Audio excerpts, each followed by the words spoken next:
Hey, George Sanders, Goldcliff Resource Corporation, back for part 2 of our discussion about our business model and our assets. As I mentioned at the beginning, Goldcliff is a multi-asset company employing the phase production or bootstrap business model.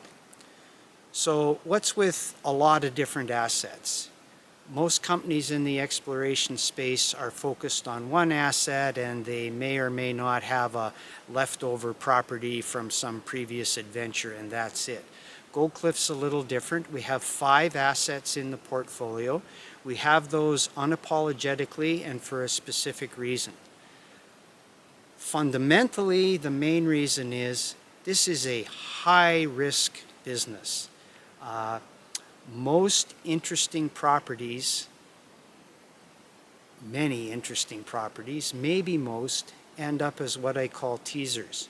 So they tick all the boxes in the early stage. They're the right rocks, they're the right location, there's known mineralization on surface, there's a great geochemical or geophysical signature, maybe there's a geologic model that can be newly applied to open up new targets, all of that stuff. So they tick all those boxes, and the first couple years of work reinforce all of that, and everything looks great, and then deeper drilling shows that the ore body's faulted off, or that the precious metals ratios change, or deleterious elements get introduced to the ore, or it becomes refractory, or all sorts of manner of difficulties that then render the project basically worthless.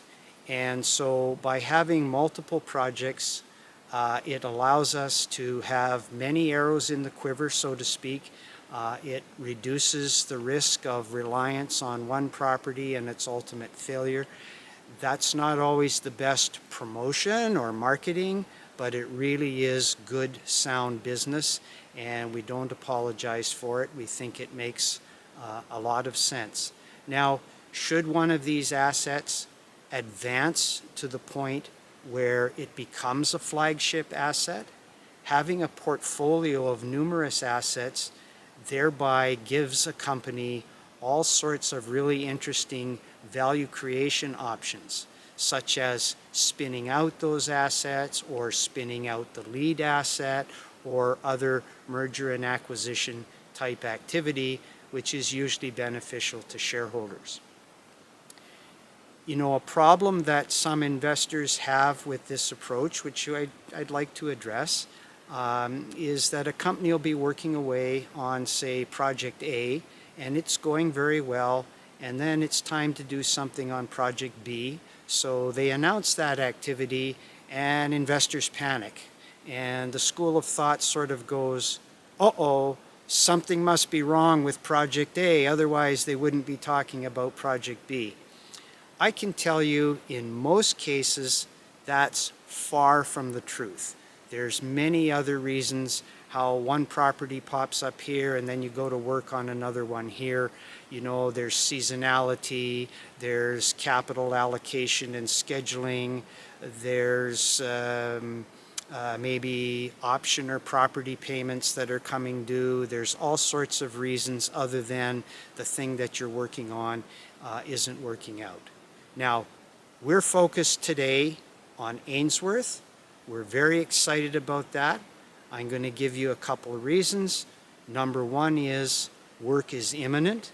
Number two, that work doesn't cost us a lot of money, but it's going to deliver a lot of information. So it's high leverage work. In other words, it's very valuable.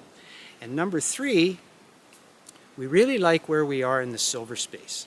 We think that silver sometime in the next 12 months is going to have some kind of a catch-up or revaluation to gold, and we want to be positioned for that.